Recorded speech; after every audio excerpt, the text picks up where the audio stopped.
하나님이 함께 하심의 복이라는 제목으로 이 말씀 나눕니다. 하나님이 함께 하심의 복이라는 제목입니다.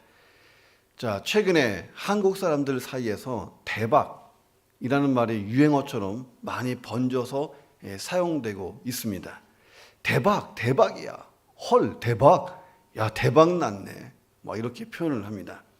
뭔가 흥하게 됐을 때, 참 잘 됐을 때, 야, 대박 났다. 자, 이렇게 합니다. 심지어 대통령도 대박이야. 이렇게 한 적도 있어요. 대박이라는 용어가 굉장히 좋게 통용이 됐습니다. 자, 근데 궁금한 게 뭐냐면 대박이 무슨 뜻이냐는 거예요. 대박이 무슨 뜻일까? 무슨 뜻으로 이제 우리가 알고 사용하냐는 거예요. 이게 정확한 유래는 아닌데 한자어에서 이 대박이 유래했다 하는 이제 그 보고가 있습니다. 대박, 아주 큰 배를 뜻합니다. 아주 큰 배. 대박 났다. 다른 말로 하면 아주 큰 배를 통째로 얻었다. 그러니까 일이 드라마처럼 잘 돼서 큰 배가 들어왔다. 대박이 났다. 이런 뜻입니다. 또 하나는 큰 바가지. 자, 이런 뜻입니다. 그러니까 큰 바가지에 가득한 것을 의미하는 거예요. 뭔가 한아름 가득 무언가를 한아름만 얻었다. 큰 바가지 얻었다. 대박이다. 자, 이렇게 표현을 합니다. 예기치 못한 큰 행운이 찾아왔을 때 우리는 대박 났다. 자, 이렇게 축하하기도 하고 말하기도 합니다. 모든 사람이 인생 역전을 꿈꾸면서 살아간다는 거예요. 이 현재의 처지를 벗어날 수 있는 내 인생에 대박 한 번 났으면 좋겠다. 자, 이런 생각이 있습니다. 자, 지금도 그렇지만 한국에서 대단히 노또 열풍이 막 지나갈 때 있었어요. 광풍처럼 막 지나갔었습니다. 자, 그래서 이 복권과 관련된 이런 유머도 생겨났다 하는 것입니다.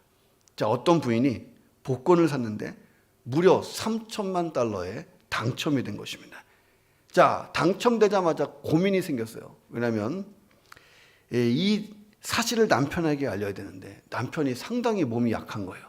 작은 소리에 충격도 잘 받고 이거 잘못 알려주면 심장마비로 죽을지도 몰라요. 남편에게 이 사실을 어떻게 말해야 될지 고민이 됐습니다. 남편에게 말하면 남편이 진짜 심장마비로 죽을 거예요. 그래서 정신과 의사를 찾아가서 어떻게 하면 좋겠냐고 상담을 합니다. 한참 동안 의논하다가 정신과 의사가 내가 아주 지혜롭게 남편에게 이 복권 당첨 사실을 알려주겠습니다. 자, 이렇게 결론이 났어요. 그래서 이 여인이 남편을 데리고 이 의사에게 간 거예요. 의사가 아주 조심스럽게 남편에게 이야기를 꺼냅니다. 선생님, 만약에 말입니다.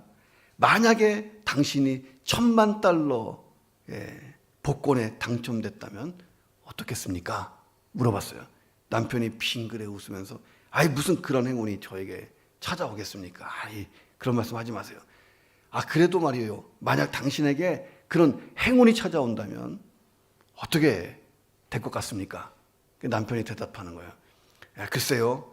내가 만약에 1,000만 달러에 당첨된다면 제 소원이 세계 여행 한번 하는 거예요. 세계 여행을 한번 시큰 하고 그리고 우리 집을 헐고 새로 지을 겁니다. 그리고 우리 아내에게 벤츠를 사주겠습니다. 자동차 새 거 사주겠습니다. 자, 의사가요 조금 더 신중하게 물어보는 거예요. 아 그러십니까? 그런데 만약에 1,000만 달러가 아니고 3,000만 달러에 당첨됐다면 어떻게 하시겠습니까? 그랬더니 남편이 가만 생각하다가 씩 웃으면서 이렇게 말합니다. 에이 만약에 진짜 그런 일이 있으면 내가요 이 선생님에게 절반 드리겠습니다. 그랬더니 정신과 의사가 심장마비로 죽었다. 예. 자, 사람들이 이 로또에 몰려드는 이유가 뭐냐? 인생 역전 때문에 몰려드는 거야. 나도 팔자 한번 펴보자. 내 인생에 대박 한번 났으면 좋겠다. 자, 그런데 이 복권에 당첨된 사람들이 어떤 인생을 살았는가? 한국 신문에서 한번 분석한 적이 있어요. 근데 상당히 부정적인 통계가 많이 나와 있습니다. 대부분의 사람들이 당첨되고 인생을 살면서 심지어는 죽을 때까지 안정적인 행복을 누리지 못했다 하는 통계가 상당히 절반 이상 나왔습니다. 이 통계를 딱 보면 야, 이 세상에서 대박, 로또, 인생 역전 이거 별거 아니구나 하는 생각이 들 때가 있습니다. 자, 우리가 창세기 39장을 읽었는데요. 요셉 이야기가 나옵니다. 요셉도 인생 역전에 성공했다는 거예요. 요셉의 인생 역전 성공 이야기가 39장에 나옵니다. 근데 요셉은 로또 복권을 사지 않았습니다. 로또 복권에 의해서 요행수로 인생 역전에 성공한 것은 아니다는 거예요. 전혀 다른 방법으로 인생 역전 드라마를 썼다는 것입니다. 자, 요셉은 12형제 중에 11번째 태어났어요. 그런데 아버지 야곱의 사랑을 독차지했습니다. 왜냐하면 아버지에게 부인이 4명이나 있었는데 그 중에 정말 야곱이 사랑한 부인은 라헬이잖아요. 라헬은 세상을 떠났어요. 근데 그가 낳은 첫째 아들 요셉이 그래서 참 이 야곱에게는 가장 기쁜 아들인 거예요. 요셉을 보면 라헬이 생각나는 거예요. 자, 요셉에 대한 아버지 야곱의 편애, 이것 때문에 형들이 요셉을 시기하고 질투하고 분노하고 심지어는 죽이고 싶을 정도였습니다. 그러던 어느 날 창세기 37장에 보니까 17살 된 소년 요셉이 꿈을 꿨어요. 이 꿈 때문에 요셉에게 엄청난 고난, 시련이 찾아옵니다. 꿈의 내용이 형들의 마음을 거슬리게 하고 완전히 뒤틀어 버렸어요. 요셉이 어느 날 형들에게 꿈 이야기를 해요. 형님들, 내 꿈 이야기를 잘 들어보세요. 우리 모두가 밖에 나갔어요. 밖에 나가서 밭에서 일하고 있었습니다. 근데 밀집단을 각자 모으고 있는데 갑자기 나의 단이 뻘떡 일어서는 거예요. 그리고 형님들의 단들이 내 주변으로 막 몰려오더니 빙 둘러서서 내 단에게 절하고 있었습니다. 말 안 했으면 참 좋았어요. 괜히 말했다가 형들이 진짜 화가 치밀었어요. 그래서 뭐 어쨌다는 건데, 네가 우리를 다스리겠다는 거냐? 너가 우리의 진짜 우두머리가 된다고? 이것 봐라. 이제 막 난리가 난 거예요. 자, 이 일이 있고 난 다음에 요셉은 형들에게 더 미움을 크게 받게 됩니다. 자, 그런데 어느 날 요셉이 또다시 꿈을 꾼 거예요. 그리고 이번에는 온 가족이 다 모여있는 아마 저녁 식탁 정도에서 얘기를 한 것 같아요. 제가요, 또 다른 꿈을 꿨는데요. 해와 달과 11별이요, 저한테 와서 절하고 있었어요. 이번에는요, 아버지 야곱의 꾸지람을 듣습니다. 야, 그 꿈 이야기가 뭔 얘기냐? 이게 뭐 하는 얘기냐? 진짜 나하고 너의 엄마하고 너의 형들이 너 앞에 가서 절한다는 거냐? 예이, 이놈. 이렇게 혼냈어요. 그 후로 형들은 요셉을 드러내놓고 시기했어요. 정말 죽일 날만 찾고 있었습니다.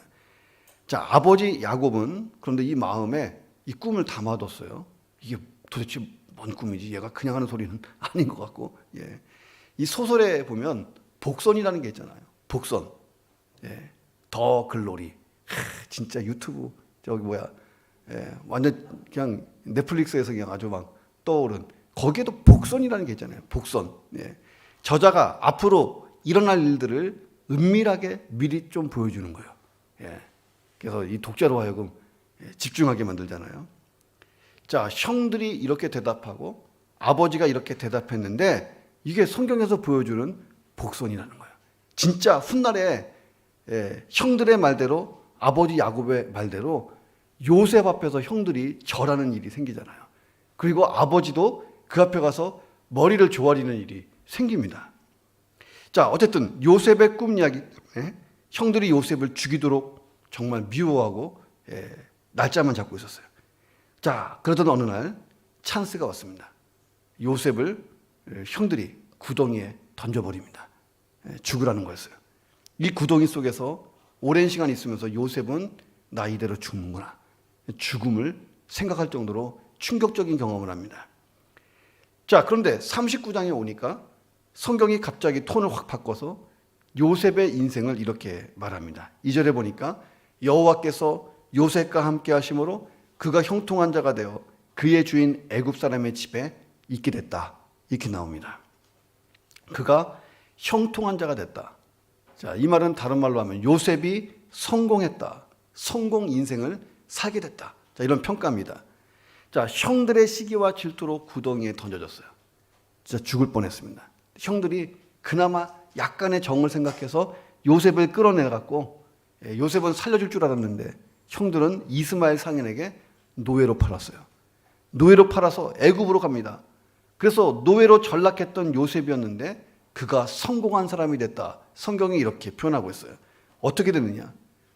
자, 창세기의 요셉 이야기를 보면 이 단어가 참 많이 나와요.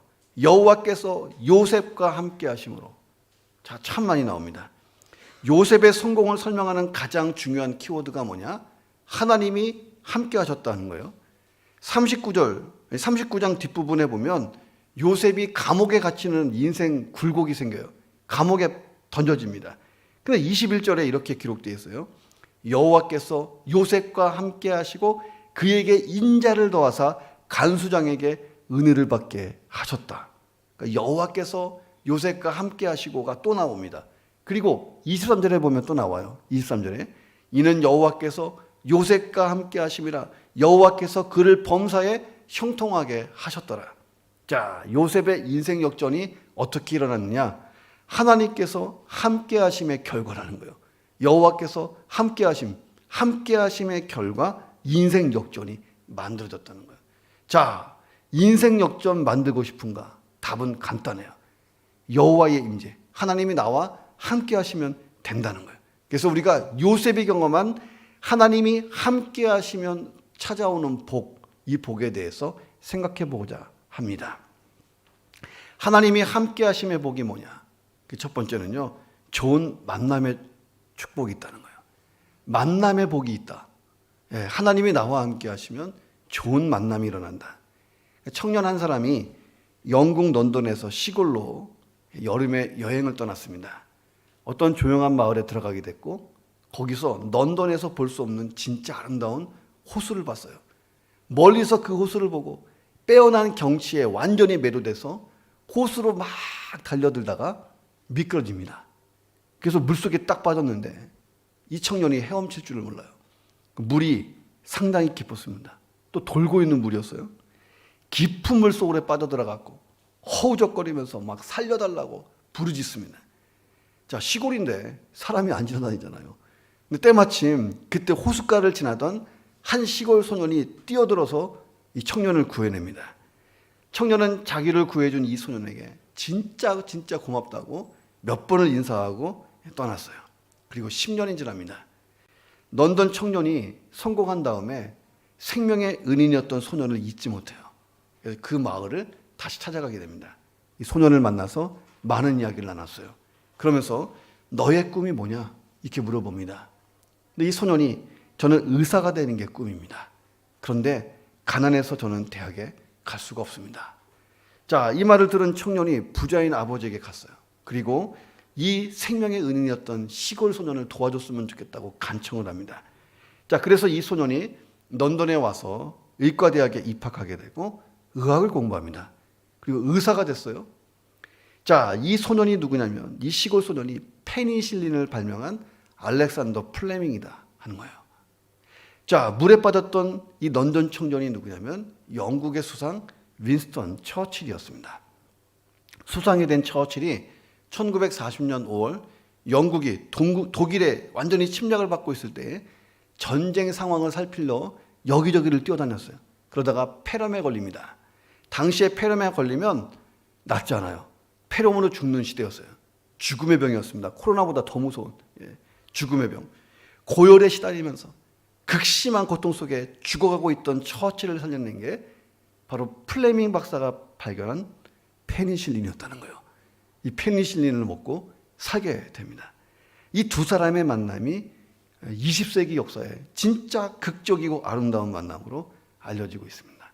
이 만남이라는 것은요, 하나님이 인간에게 베푸시는 섭리고 은혜고 축복이라 하는 것입니다. 자, 1절에 보니까 같이 한번 읽어보겠습니다. 시작.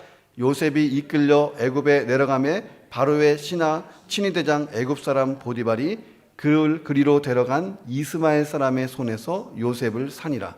자, 요셉이 누구를 만납니까? 보디발을 만나요.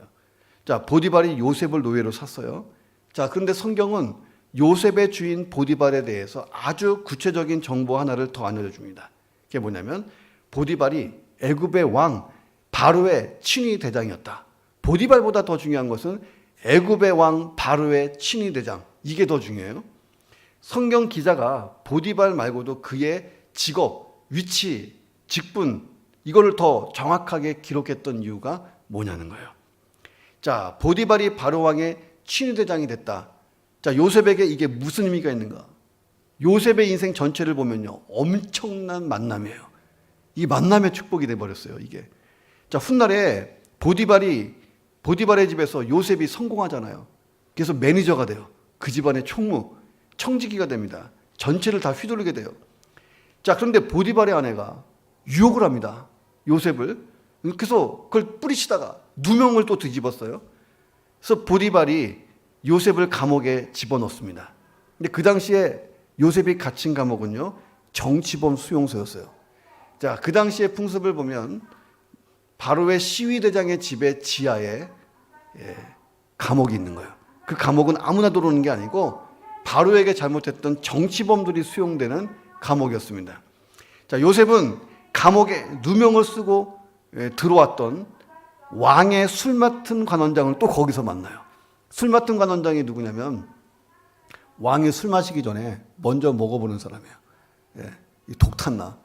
혹시 암살 의도가 있나? 그러니까 왕이 진짜 신뢰하는 사람에게 술 맡은 관원장을 주는 거예요. 쉽게 얘기하면 바로 왕의 오른팔이 들어온 거예요. 누명을 또 뒤집어 쓰고, 요셉도 누명을 뒤집어 썼고. 자, 그리고 술 맡은 관원장이 복직하게 됐어요. 복직하게 된 배경도 요셉이 술 맡은 관원장의 꿈을 해석해 주잖아요. 당신 복직될 거예요. 복직되면 나를 잊지 마세요. 진짜 복직됐어요. 그리고 진짜 요셉이 바로를 만날 수 있게 합니다. 자, 바로가 꿈을 꿨고 그 꿈을 해석할 수 있는 기회를 얻게 돼요. 바로 왕이 이상한 꿈을 꿨는데 괴로워해. 애굽의 모든 점술가와 현인들이 도저히 꿈을 해석하지 못합니다.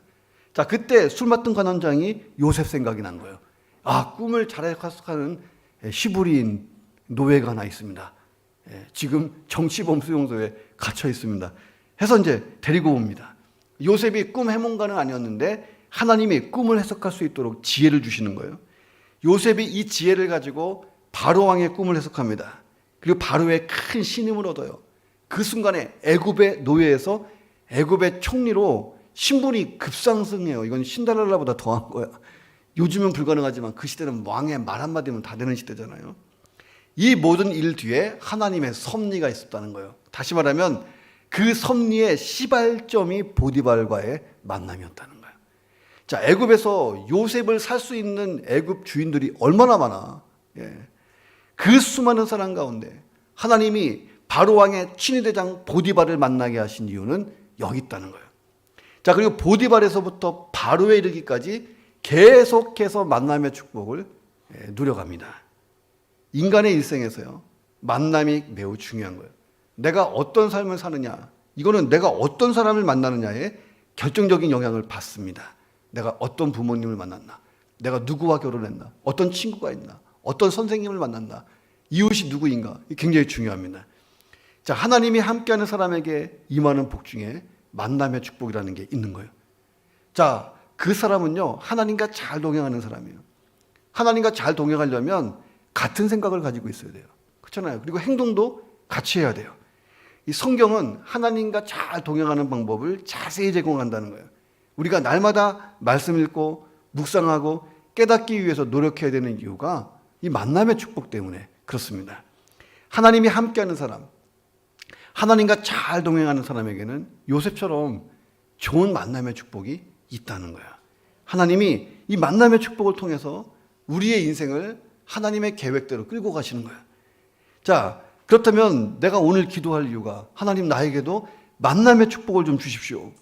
자, 그보다 먼저 선행돼야 될 게 내가 하나님과 잘 동행하면 되는 거예요. 방법은 말씀을 가까이 하는 겁니다. 그 말씀대로 살기를 추구하는 거예요.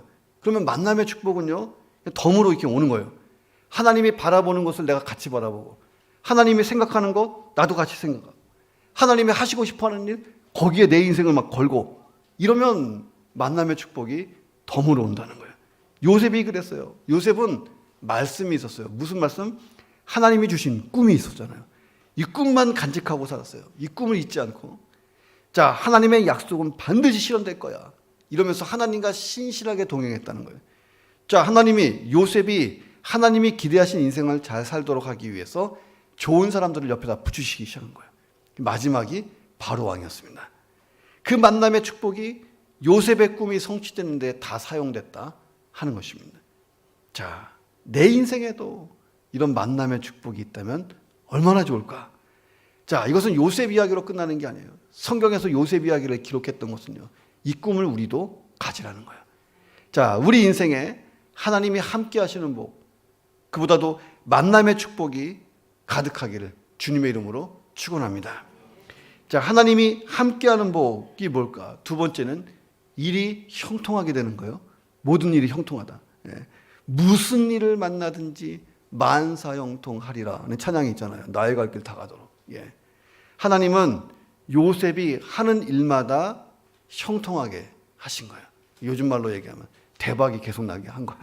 2절에 보니까 여호와께서 요셉과 함께 하심으로 그가 형통한 자가 되어 그의 주인 애굽 사람의 집에 있었다. 이렇게 되어 있습니다.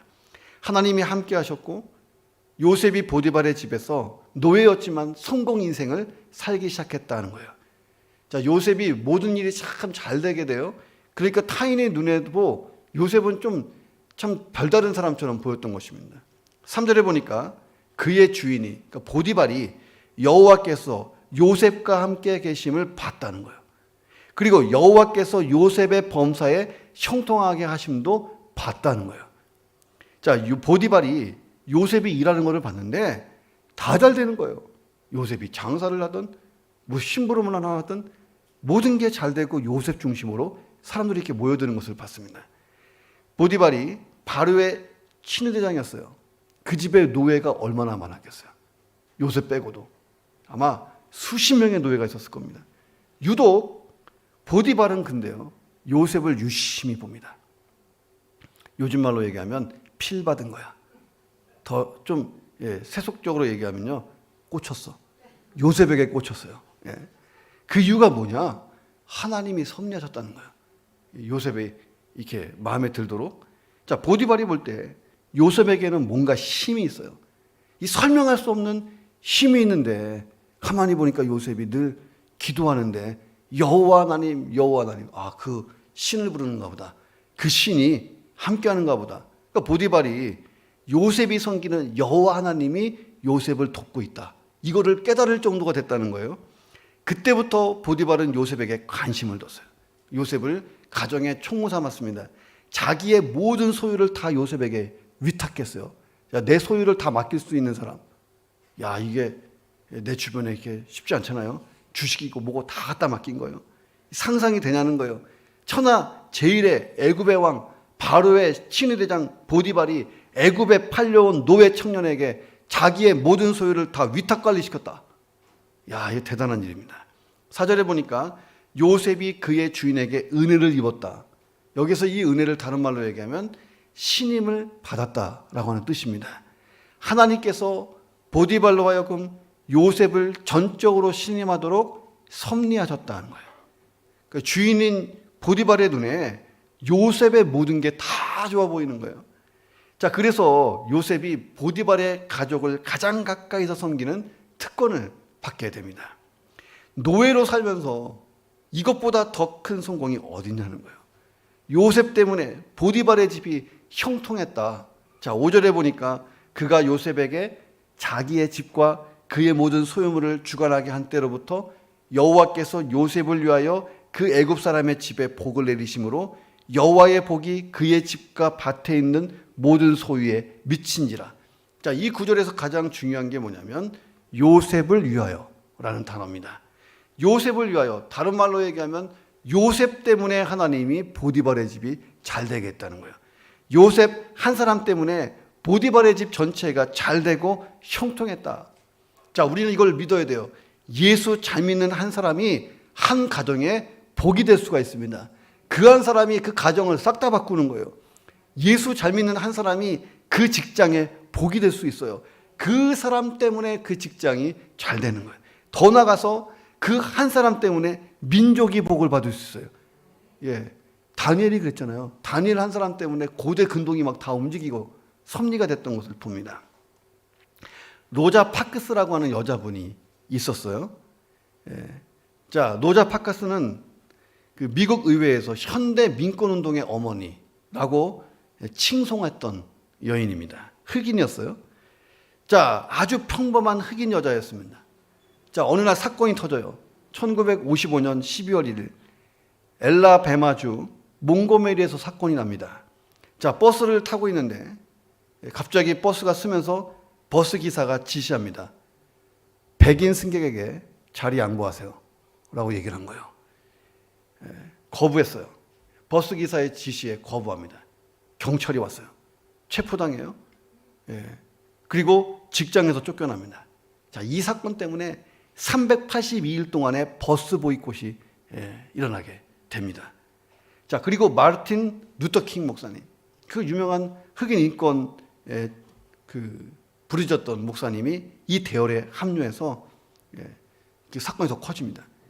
흑인 인권 선장을 위한 민권 운동의 시발점이 이 여인에게서부터 시작됐다는 거예요. 평범한 이 한 여자가 미국의 역사 자체를 바꿔버립니다. 그리고 먼 훗날 오바마가 흑인 대통령으로 최초로 당선됩니다. 거슬러 올라가면 이 노자 파크스의 공로가 굉장히 컸다라고 미국의 학자들이 분석을 합니다. 한 사람이 끼칠 수 있는 영향력, 이것은 굉장히 크다는 것입니다. 성경도 그 얘기를 하고 있는 거예요. 창세기 12장에 보니까 하나님이 아브라함을 부르셨어요. 내가 너를 축복한다. 너는 복의 근원이 되라. 자, 근데 원문 히브리어 성경을 보면 이 근원이란 단어는 없어요. 뭐라고 표현되어 있냐면 너는 축복이 되어줘라.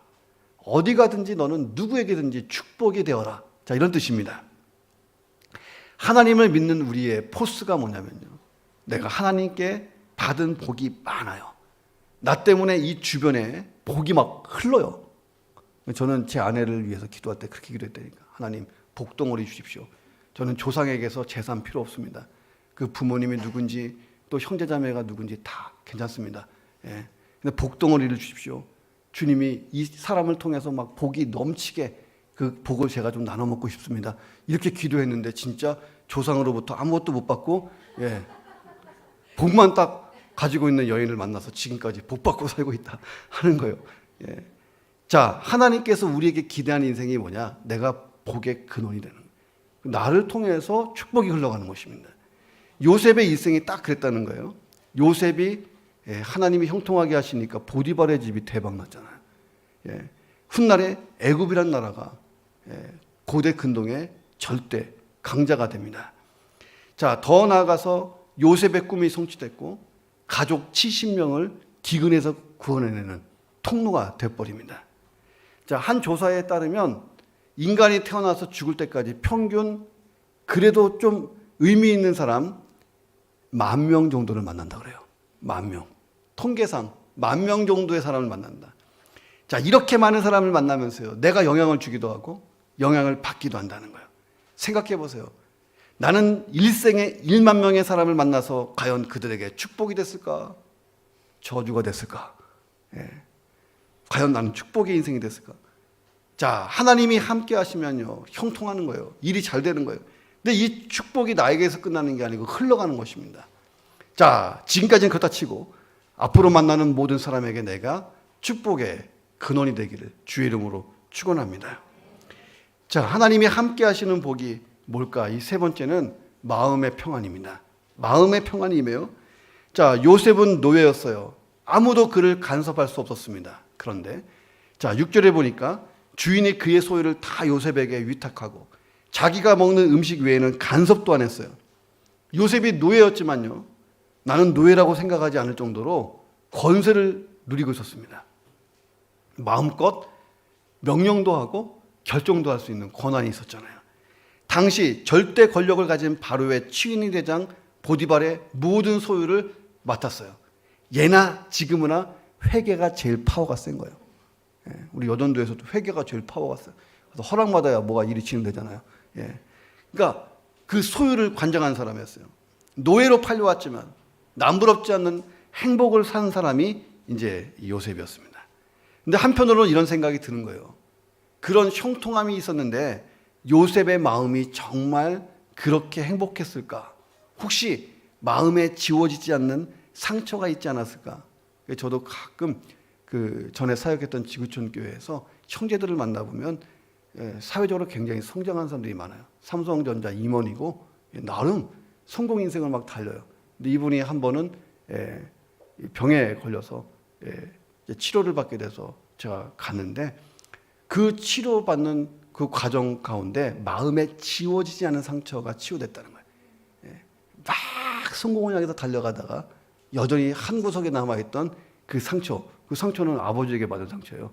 그 상처를 쏟아놓으면서 그 병실에서 이 사람이 변화됐어요. 마음을 툭툭 털고 일어났었습니다. 자, 형들에게 팔려온 인생이잖아요. 요셉의 마음에 사라지지 않는 분노가 있지 않았을까?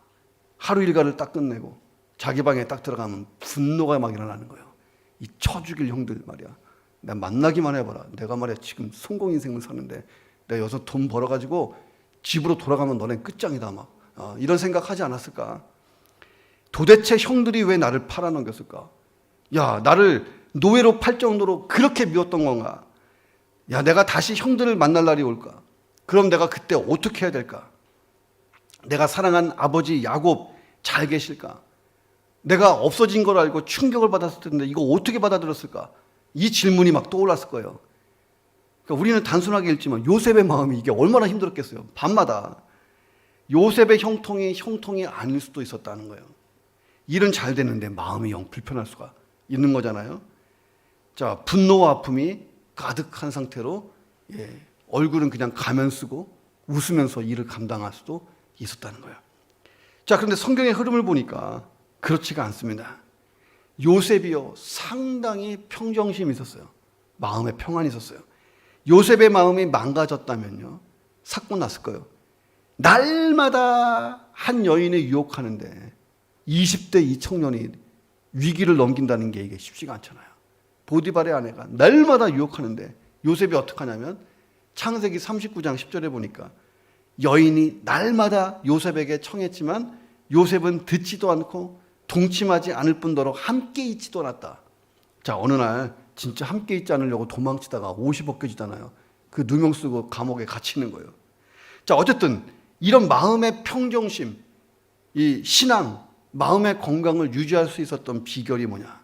하나님이 요셉을 치유하신 줄로 믿습니다.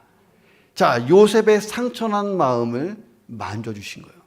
마음이 먼저 치유되고 요셉이 형통했을 거예요.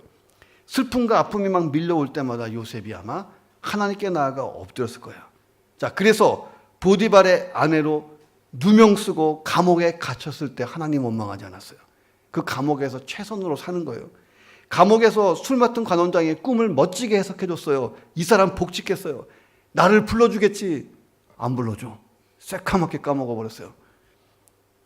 자, 그래도 요셉이요 방황하지 않고 마음의 평안을 유지했다는 거예요. 그러던 어느 날 결정적으로 애굽의 총리가 됐어요. 모든 게 진짜 최고로 이르렀잖아요. 그런데 형들과 대면합니다. 형들이 양식 구하러 왔잖아요. 큰 흉년이 들어서 먼 땅에서 요셉이 있는 애굽까지. 형들은 요셉을 몰라봐요. 요셉은 딱 한눈에 봐도 알 수 있어요. 어떻게 했을까요? 정말 애굽 파워를 가지고 있잖아요. 총리인데 바로의 두 번째인데요. 명령 한마디면 형들 그냥 쥐락펴락할 수 있습니다. 근데 요셉이 상당히 평정심을 유지하고 형들을 처리하는 것을 봅니다. 은혜롭게. 자, 요셉이 뭐라 그럽니까? 이 모든 만남이 다 하나님의 축복이었고 나의 이 형통함도 다 하나님의 축복이었고 하나님이 함께 하시고 섭리한 결과입니다. 형들이 나를 여기다 판 것을 두려워하지 마십시오. 하나님이 팔게 하셨습니다. 야, 이거 대단한 거예요. 하나님이 팔게 하신 것입니다. 형들은 나를 시기해서 그랬지만 다 하나님이 하신 일입니다. 이게 넘겼어요. 자, 일이 잘 되고 있어도 마음이 불안하고 불편하면 이게 행복이냐 하는 거예요.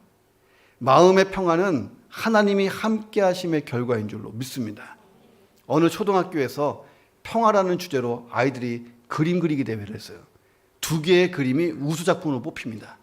첫 번째 작품은요, 딱 쳐다봐도 마음이 퍽 평안해집니다. 어떻게 그림을 그렸냐면 마을 앞에 잔잔한 시냇가가 쫙 흐르고 거기에 초가집 하나가 딱 있어요. 따뜻한 햇빛이 쫙 비치고 있고 한가롭게 삽살개가 졸고 있는 거예요. 딱 봐도 평안해. 또 하나의 그림은요, 전혀 다른 평강을 그리고 있는 그림인데 뽑혔어요. 높은 벼랑이 있고 폭풍우가 무섭게 몰아쳐요. 그림의 배경도 껌껌합니다. 자, 그리고 깎아지른 벼랑 속에 움푹 패인 곳이 있어요. 거기에 어미새가 딱 있는데 어미새 품에서 새록새록 잠든 아기 참새의 모습을 그렸어요.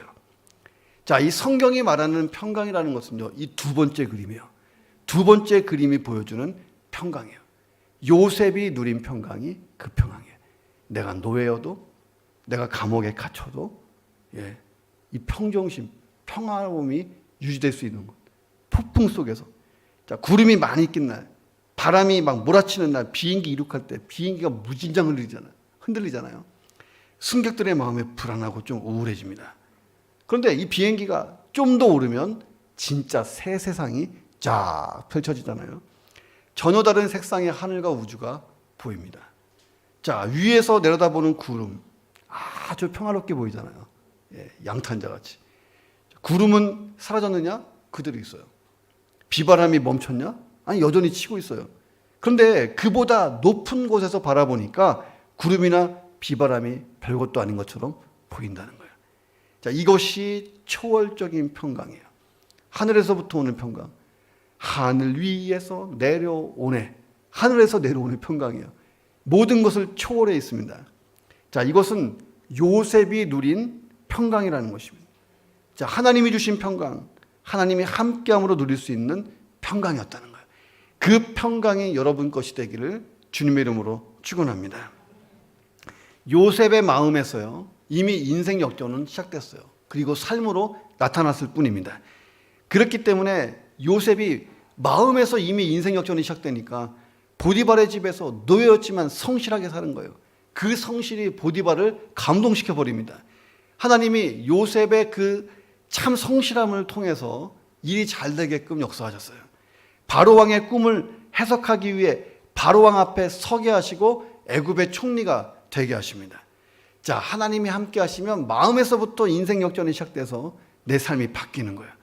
자, 그 인생 역전을 만들기를 원한다면 요셉처럼 하나님 앞에 성실하면 되는 거예요. 요셉 보세요. 자기 집에 있을 때도, 보디발의 집에 있을 때, 감옥에 있을 때, 애굽의 궁중에 있을 때 변함없었어요. 성실했습니다. 하나님이 함께 하시는 복은 요셉 것이 됐고 요셉은 세상에 빛이 됐다는 거예요. 내 인생을 향한 하나님의 전지전능하심, 선하심을 믿어야 됩니다. 그러면 성실하게 살 수 있는 거예요. 하나님이 함께하는 인생보다 더 강한 인생도 없고 행복한 인생도 없다는 거예요. 저와 여러분이 이 요셉이 경험한 하나님이 함께하심의 복 받으시기를 주님의 이름으로 축원합니다. 기도하겠습니다. 하나님, 하나님이 내 인생에 함께하시기를 원하심을 믿습니다. 요셉의 성실함처럼 내가 하나님과 잘 동행하게 도와주옵소서. 좀 더 가까이 나아가 기도하고 말씀을 묵상하고 말씀을 붙들고 살게 하여 주옵소서. 그래서 내 인생을 통하여 하나님이 기대하시는 놀랍고 위대한 일이 펼쳐지게 하여 주옵소서. 좋은 만남의 복이 있게 하시고 일들이 형통하게 하시고 내 마음에 평안이 있어서 모든 사람에게 복이 되는, 내 가정을 살리는, 내 교회를 살리는, 이 땅을 살리는 하나님의 복의 근원 되게 도와 주옵소서. 한번 통성으로 기도합니다. 하나님 아버지 감사합니다. 우리를 사랑하시고 우리와 세상 끝날까지 같이 있겠다고 약속하시고 하나님 내 인생을 통하여 좋은 만남을 허락하시고 그 만남을 통하여 하나님의 일들이 진행되게 하시고 또 일들이 평온하고 형통하게 하심으로 그 형통이 내 가정에 이웃들에게 하나님 많은 사람들에게 넘치게 하시니 감사합니다. 하나님 내 마음 가운데 평안 주시고 하나님 극심한 고통 중에도 흔들리지 않게 하시고 주님을 향하여 갈급한 심정으로 날마다 나아갈 수 있는 마음 주시니 감사합니다. 주님 앞에 신실하게 진실하게 살고 하나님께서 기대한 인생 놀라운 인생 살 수 있도록 역사하시고 축복해 주시옵소서.